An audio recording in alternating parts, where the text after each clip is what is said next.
Hello दोस्तों, मैं विपिन भारती आप सब लोगों को नालंदा गुरु यूट्यूब चैनल पर स्वागत करते हैं। भारत का संविधान बताते हैं। आज हम भारत के संविधान के बारे में चर्चा करेंगे। संविधान में तो इसके पृष्ठभूमि हिस्टोरिकल बैकग्राउंड को पहले हम चर्चा करेंगे। तो जैसा कि आप देख रहे हैं कि भारत में ईस्ट इंडिया कंपनी के शुरुआत जो है 1600 ईस्वी में शुरू हुआ। तो ईस्ट इंडिया कंपनी की स्थापना 1600 ईस्वी में लंदन में हुई थी। 1765 ईस्वी तक ईस्ट इंडिया कंपनी बंगाल पर काबिज हो चुका था और बंगाल, बिहार और उड़ीसा का दीवानी अधिकार ईस्ट इंडिया कंपनी को मिल गया था। ईस्ट इंडिया कंपनी जब बंगाल में अपना प्रभुत्व जमा लिए था तो उस समय बंगाल के अंदर ईस्ट इंडिया कंपनी के अंदर काफ़ी ज़्यादा करप्शन हो गया था और किसी तरह का कानून ना होने की वजह से ईस्ट इंडिया कंपनी अपने अधिकारियों के ऊपर बहुत ज़्यादा कंट्रोल नहीं रख पा रहे थे और जिसके कारण अधिकारी अपना करप्शन करके खुद का फ़ायदा ले रहे थे, खुद का बिजनेस कर रहे थे और काफ़ी ज़्यादा करप्शन का पैसा की वजह से उनका फ़ायदा हो रहा था। लेकिन ईस्ट इंडिया कंपनी काफ़ी ज़्यादा नुकसान में थी। इसी को रेगुलेट करने के लिए 1773 ईस्वी में पहली बार एक रेगुलेटिंग एक्ट पारित किया गया, जो कि इंग्लैंड के पार्लियामेंट के द्वारा पारित किया गया था, जिसे रेगुलेटिंग एक्ट कहा जाता है, जिसे ईस्ट इंडिया कंपनी के ऊपर रेगुलेट करने के लिए लाया गया था। इसके अंदर बंगाल के गवर्नर को गवर्नर जनरल का पद दिया गया और इसके अधीन बंगाल के गवर्नर के अधीन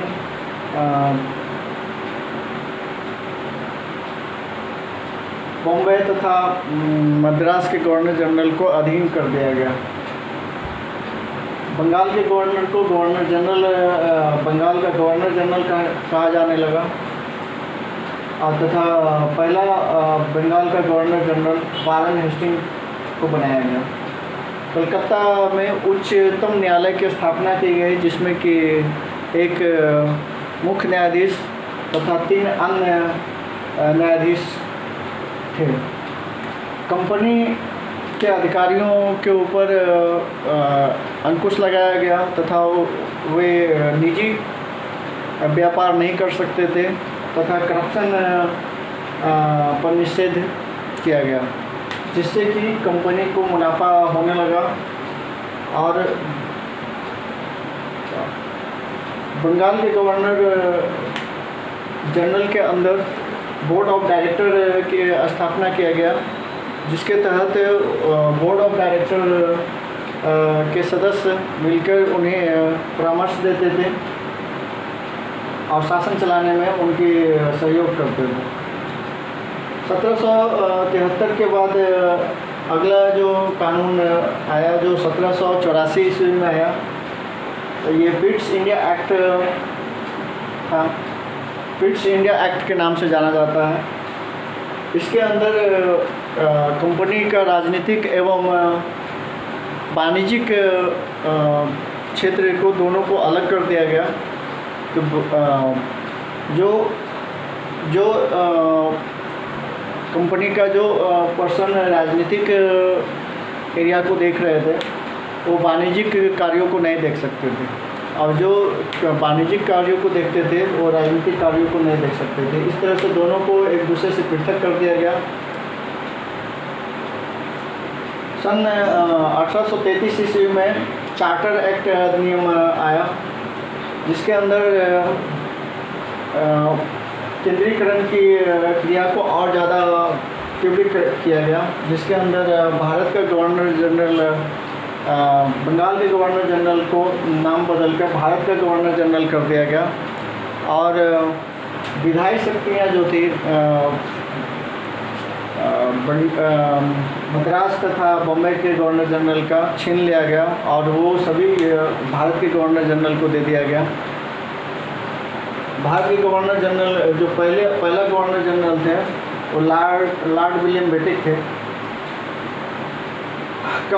इसके अंदर कुछ और भी काम किए, जैसे कंपनी के वाणिज्यिक अधिकार जो थे उस समय तक 1833 ईस्वी तक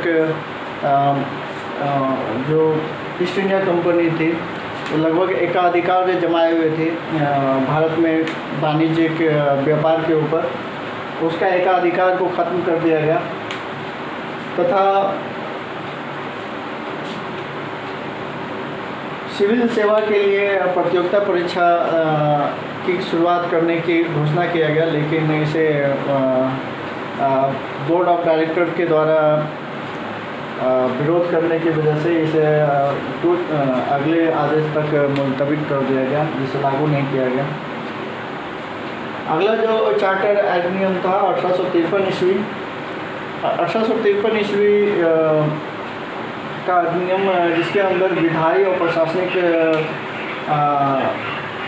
प्रशासनिक जो थे विधायी शक्तियाँ और प्रशासनिक शक्तियाँ को अलग अलग किया गया, जिसमें कि कानून बनाने का अधिकार जो विधायी शक्ति है और प्रशासन चलाने का अधिकार, ये दोनों चीज़ों को अलग करने का कोशिश किया गया।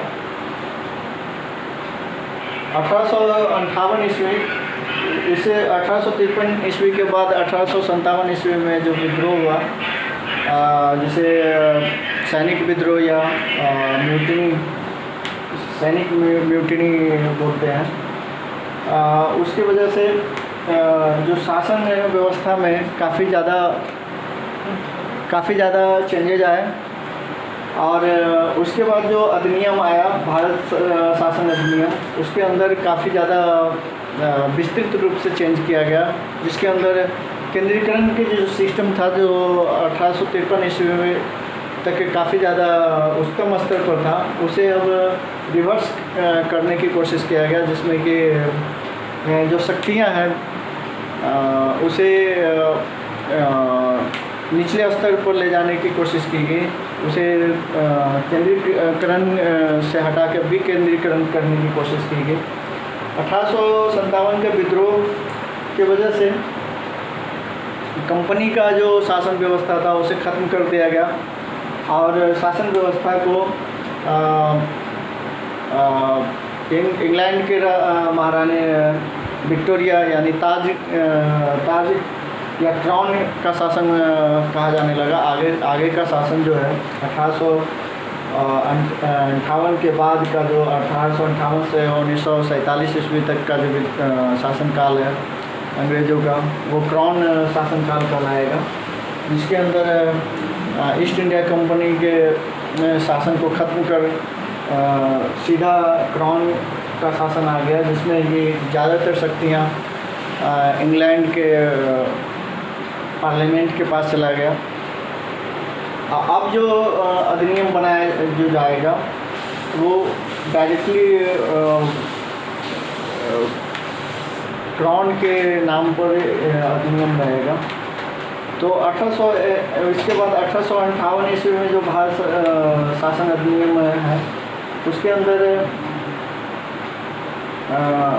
ये कोशिश की गई कि अब आगे का जो शासन है वो उसमें सहयोग, भारतीयों का सहयोग ज़्यादा से ज़्यादा लिया जाए, और इस तरह का विद्रोह या दमन को कम से कम पनपने का मौका दिया जाए, और भारतीय राजाओं को संतुष्ट करने की कोशिश की गई।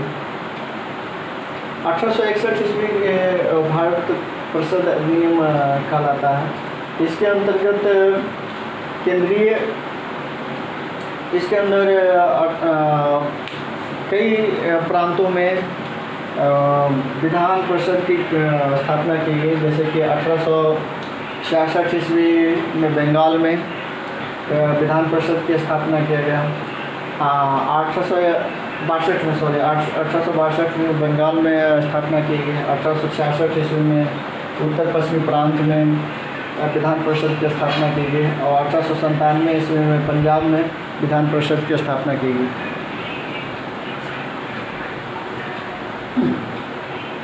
इस 1892 ईस्वी में एक अधिनियम आया जिसमें केंद्रीय और प्रांतीय विधान परिषदों में गैर सरकारी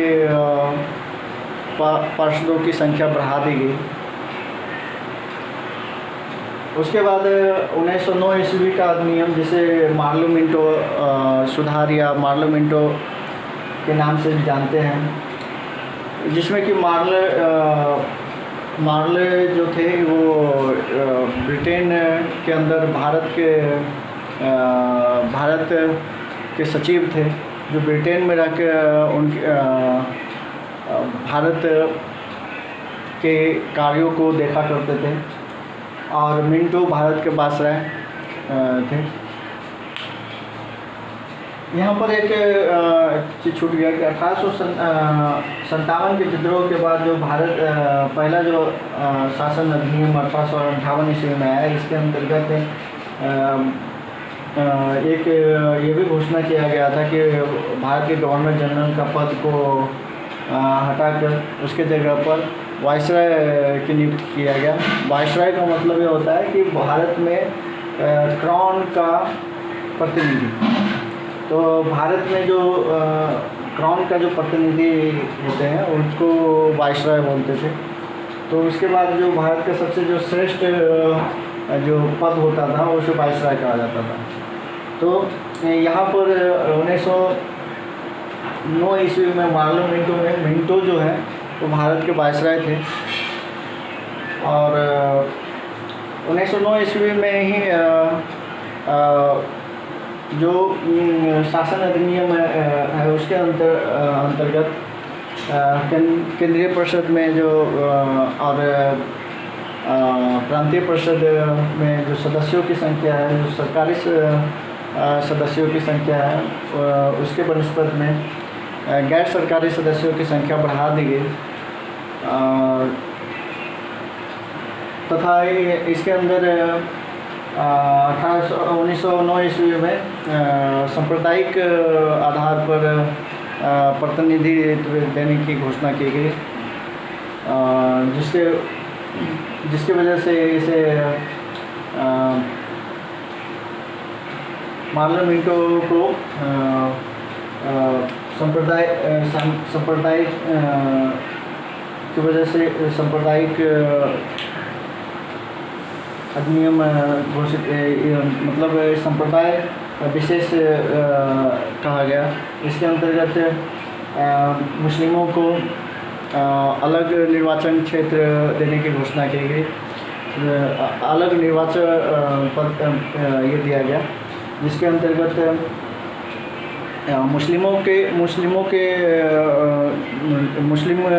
सदस्यों के चुनाव के लिए केवल मुस्लिम लोग ही वोट कर सकते थे। तो 1909 ईस्वी में मार्लो मिंटो अधिनियम दिया गया। 1919 ईस्वी में भारत शासन अधिनियम, जिसे मॉन्टेग्यू चर्चफोर्ड सुधार कहा जाता है, इसके अंदर जो राज्यों और केंद्र के बीच में जो क्षेत्रों का विभाजन है उसे बढ़ा दिया गया, और उसे मतलब कंसोलिडेट करने की और उसे एक उसके बीच में विभाजन करने की कोशिश की गई। इसके तहत केंद्रीय सूची और राज्य सूची बनाया गया, तथा द्विसदनीय व्यवस्था की स्थापना की गई, जिसके अंदर जो जैसे कि राज्यसभा और लोकसभा है उस तरह की स्थापना करने की कोशिश की गई। और इसमें जो चुनाव होते थे, चुनाव जो सदस्यों का चुनाव है वो प्रत्यक्ष रूप से चुनाव कराया गया। लेकिन इसमें जो चुनाव में जो पार्टिसिपेंट थे वो केवल वही लोग होते थे जो कि जिनके पास धन संपत्ति ज़्यादा होता था और जो शिक्षित क्लास होते थे उन्हीं को वोट देने का अधिकार था। तो इस तरह से और हाई कमिश्नर की स्थापना की गई 1919 ईस्वी में। जैसे ये सचिव का पद हटा के हाई कमिश्नर का पद की स्थापना की गई, जिसकी वजह से सचिव का पद ख़त्म होकर हाई कमिश्नर, वो जो सचिव जो काम करते थे वो हाई कमिश्नर काम करने लगे। तथा यूपीएससी की स्थापना 1926 ईस्वी में इसी अधिनियम के तहत किया गया था। सेंट्रल स्टेट में बजट को अलग कर दिया गया, सेंटर का बजट अलग और स्टेट का बजट अलग किया गया। इसके बाद 1935 का भारत सरकार अधिनियम, यह अधिनियम एक विस्तृत अधिनियम थी जिसके अंतर्गत आज का जो संविधान है वो काफ़ी हद तक 1935 के संविधान के ऊपर ही आधारित है, 1935 के अधिनियम के ऊपर ही आधारित है। इसके अंदर काफ़ी ज़्यादा विस्तृत रूप से व्यवस्थाएं स्थापित की गई राज्य और केंद्र के बीच में, तथा केंद्र तथा राज्य में चुनाव की अलग अलग स्थापना करने की कोशिश की गई। 1935 ईस्वी में भारत संघ की स्थापना करने का फैसला लिया गया था, लेकिन इसमें जो प्रांतीय जो राजाओं का अधीन जो क्षेत्र थे वो भारत संघ में शामिल ना होने के कारण इसे स्थगित कर दिया गया था। उसके बाद 1947 ईस्वी का भारत स्वतंत्रता अधिनियम लाया गया। इसके अंतर्गत भारत सरकार भारत को दो भागों में बांटा गया और भारत को दो भागों में बांटा गया।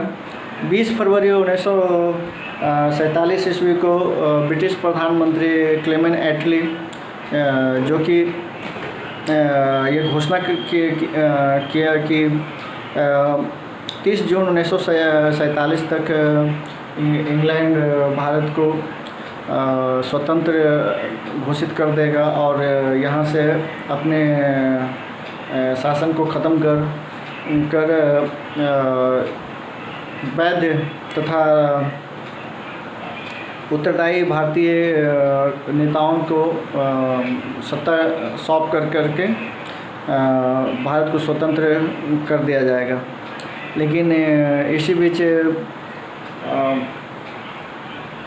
मुस्लिम लीग ने इसका विरोध किया और पृथक राष्ट्र की स्थापना की मांग की। इसकी वजह से 3 जून 1947 ईस्वी को माउंटबेटन योजना के तहत भारत को दो भागों में बांट दिया गया, जिसे कि मुस्लिम लीग तथा कांग्रेस दोनों ने स्वीकार कर लिए। और मध्य रात्रि 14 एवं 15 अगस्त के मध्य रात्रि को भारत और पाकिस्तान के रूप में दो अलग पृथक राष्ट्र की स्थापना हुई। इसके तहत भारत और पाकिस्तान दो अलग राष्ट्र की स्थापना हुई तथा इसमें दो अलग अलग गवर्नर जनरल की पोस्ट को स्थापित किया गया, जिसमें कि भारत का जो गवर्नर जनरल बने वो लॉर्ड विलियम बेंटिक बने तथा भारत के प्रथम प्रधानमंत्री जवाहरलाल नेहरू को चुना गया। तथा 1946 ईस्वी में जो संविधान सभा की स्थापना की गई थी और उसके सदस्य को ही भारत का पहला संसद के रूप में स्थापित किया गया। तथा उसके अंदर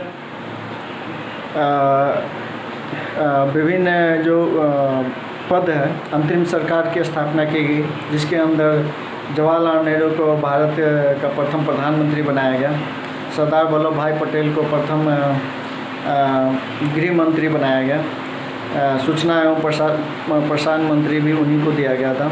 राजेंद्र प्रसाद को खाद्य और कृषि मंत्री के रूप में बनाया गया। जॉन मथाई को उद्योग और नागरिक आपूर्ति मंत्री, जगजीवन राम को श्रम मंत्री, सरदार बलदेव सिंह को रक्षा मंत्री,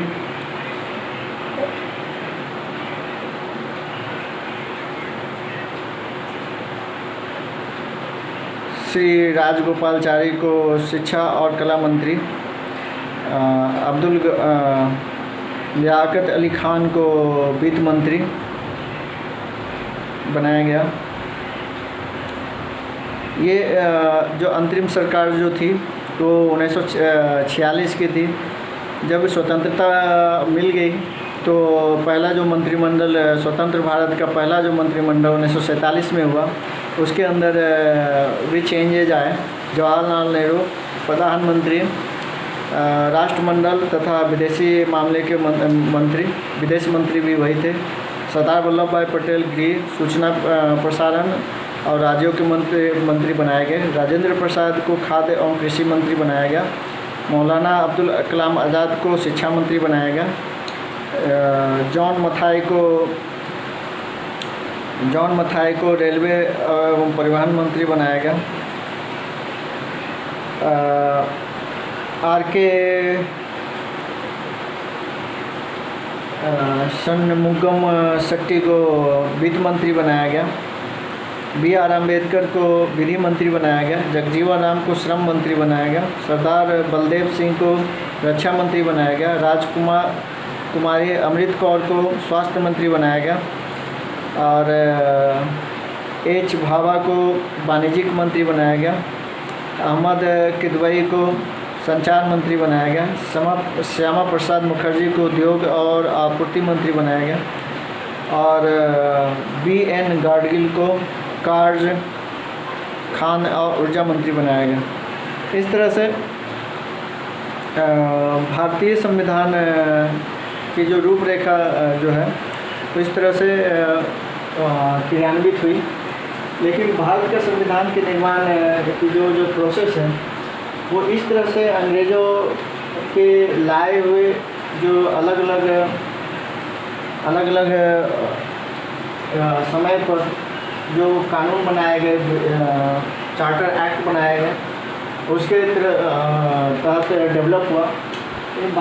भारत के कॉन्स्टिट्यूशन मेकिंग में, जो कि भारत की स्वतंत्रता के जस्ट पहले जो फॉर्मेशन हुई, उसमें प्रमुख भूमिकाएँ इस तरह से हैं। जैसे कि 1934 ईस्वी में एम.एन. रॉय, जो कि एक वामपंथ विचारधारा के प्रखर नेता थे, उन्होंने मांग किया कि संविधान सभा की स्थापना की जाए। संविधान सभा के गठन का मांग सबसे पहले 1934 ईस्वी में एम.एन. रॉय ने किया था। 1935 ईस्वी में Indian national Congress (INC) Indian national Congress में पहली बार संविधान सभा का मांग किया गया। आधिकारिक रूप से 1935 ईस्वी में INC ने मांग की कि संविधान सभा की स्थापना की जाए, जिसे 1938 ईस्वी में पंडित जवाहरलाल नेहरू ने संविधान सभा के चुनाव के लिए देश के मताधिकार को आधार माना जाए, ऐसा डिमांड किया 1938 ईस्वी में। इसके लिए कोई बाहरी हस्तक्षेप नहीं होगा, जिसे अंग्रेज़ों ने अंततः सैद्धांतिक रूप से मान लिया और इसी सैद्धांतिक रूप से 1940 ईस्वी को माना गया, जिसे अगस्त प्रस्ताव के रूप से जाना जाता है। 1942 ईस्वी में 1939 ईस्वी में द्वितीय विश्व युद्ध का शुरुआत हो चुका था, तो अंग्रेज़ों को भारत की ज़रूरत थी, भारतीय जनता से उनको सहयोग चाहिए था, जिसकी वजह से उन्हें भारत में इस तरह का माहौल बनाना चाह रहे थे, जिसकी वजह से भारत की जनता अंग्रेज़ों को थोड़ा सहयोग दे। इसके लिए 1942 ईस्वी में क्रिप्स मिशन भेजा गया। तो क्रिप्स मिशन का उद्देश्य ये था कि भारत में संविधान निर्माण का प्रस्ताव लाया था, संविधान किस तरह बनाया जाए, लेकिन इसका कांग्रेस और मुस्लिम लीग दोनों ने विरोध किया। इसका मुख्य कारण यह था कि संविधान 1942 ईस्वी में जो स्टीफन क्रिप्स थे वो भारत को डोमिनियन स्टेटस देने के लिए तैयार थे। डोमिनियन स्टेटस ये होता है कि कोई भी राज्य का जो अंदरूनी मामला है, जो शासन व्यवस्था है, वो वहाँ की जनता के द्वारा देखा जाएगा, लेकिन जो विदेश से मामला है वो जो है मूल जो शासन कर रहा है, जैसे कि इंग्लैंड है, वो देखेंगे। तो उस तरह के व्यवस्था को डोमिनियन स्टेटस बोलते हैं। तो डोमिनियन स्टेटस देने की demand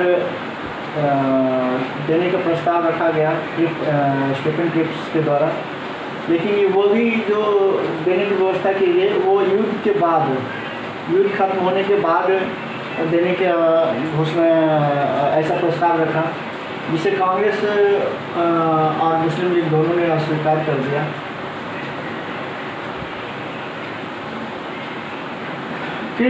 Stephen Cripps British cabinet के एक मंत्री थे, सीनियर मंत्री थे। तो स्टीफन क्रिप्स मिशन का विरोध करते हुए कांग्रेस ने भारत छोड़ो आंदोलन की शुरुआत किया गया, जिसे क्विट इंडिया मूवमेंट कहते हैं 1942 ईस्वी में। और क्विट इंडिया मूवमेंट में ये भी जोड़ा गया है कि भारत के लोग युद्ध में भाग नहीं लेंगे, लेकिन इसका विरोध करने के बावजूद भी इंग्लैंड ने भारत को युद्ध में शामिल कर लिया। मुस्लिम लीग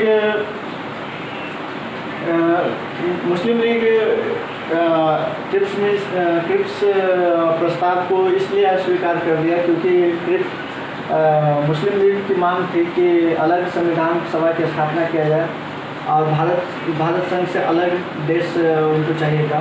वो भारत को विभाजित करना चाहते थे। 1946 ईस्वी में कैबिनेट मिशन आया। इसके तहत भारत की अखंडता को बरकरार रखा गया था। रखते हुए अंग्रेजी सरकार को भारतीय नेताओं को सत्ता हस्तांतरण करने की घोषणा की गई कैबिनेट मिशन में।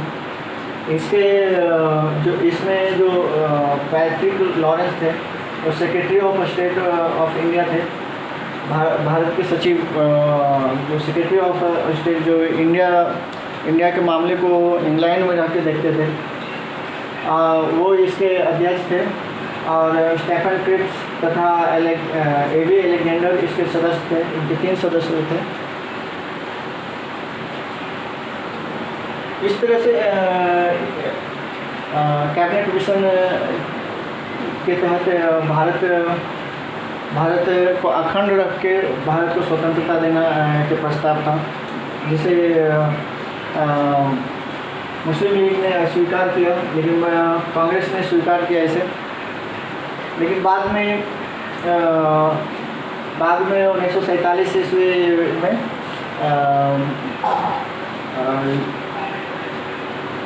भारत के जो अंतिम गवर्नर जनरल है माउंट विलियम बेटन, उसने भारत को डिवाइड करने का प्रस्ताव रखा और उसके तहत से भारत को 1947 से स्वतंत्रता अधिनियम के तहत भारत को स्वतंत्र कर दिया गया। भारत के संविधान सभा का जो चुनाव हुआ उसके तहत संविधान सभा का जो गठन हुआ उसके तहत 389 सदस्य प्रस्तावित थे। और 389 सदस्य इस तरह थे कि हर एक 10 लाख पर एक सदस्य होना था, जिसमें कि 296 सदस्य ब्रिटिश भारत के थे। जो एरिया ब्रिटिश भारत के अंदर था, वहाँ से 296 सदस्य आते 93 सदस्य देशी रियासतों से आते हैं। इस तरह से दोनों मिला के 389 सदस्य होते थे। 10 लाख लोगों पर एक सदस्य। ब्रिटिश भारत के प्रतिनिधि का चुनाव प्रांतीय असेंबली के सदस्यों के द्वारा किया जाना था। मतलब ये प्रत्यक्ष रूप से चुनाव ना होकर असेंबली सदस्यों के द्वारा संविधान सभा के सदस्यों का चुनाव होना था।